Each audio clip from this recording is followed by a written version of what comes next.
alright, alright, alright, alright, alright, alright. So hi guys, welcome back to my channel. Alam ko na waiting kayo sa ating part 2 ng ating how to make a YouTube thumbnail. So unang gagawin, punta ka sa iyong YouTube account, sa iyong channel, at syempre mag-upload ka ng video. Yan, upload mo yung video na ginawa mo.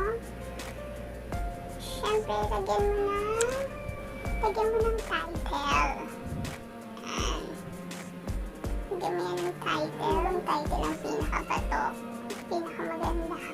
Lagyan mo rin ang description. Eme-eme lang natin para bongga talaga ang ating mga ina-upload. Yan. So, pagtapos ka na sa iyong description, huwag mong kalimutan ang mga hashtag. Kailangan natin yan guys para makasama tayo dun sa mga related video na katulad ng ginagawa natin.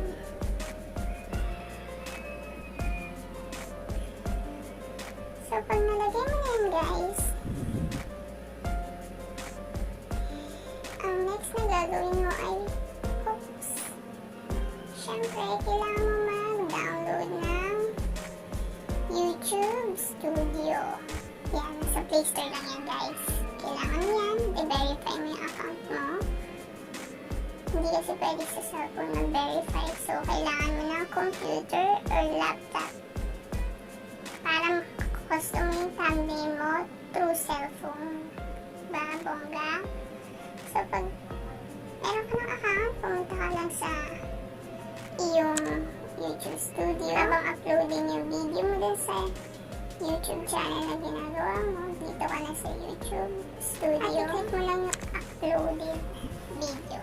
Siyempre, nagpa-process pa yan. I-click mo yung parang pencil din sa taas. Yun. Siyempre, yan. Edit. Custom thumbnail. Lagay mo. Yan.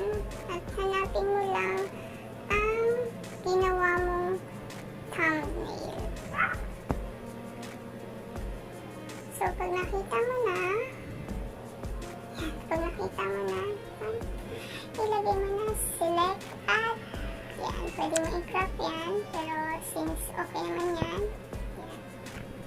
So, ayun na guys, meron na tayong thumbnail sa ating video.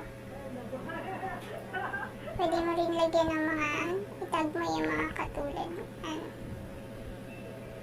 So, next time, ituturo ko sa inyo bakit kailangan mga tags at hashtag na yan.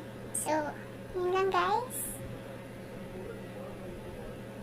So, pag na-select mo na, syempre i-save mo at puntahan mo na yung YouTube account mo. Yan, may thumbnail na. At yung thumbnail pala guys, yun yung mga unang nakikita. Yun yung parang profile picture na yung video. So, thank you. I hope you enjoy and you learn. Goodbye!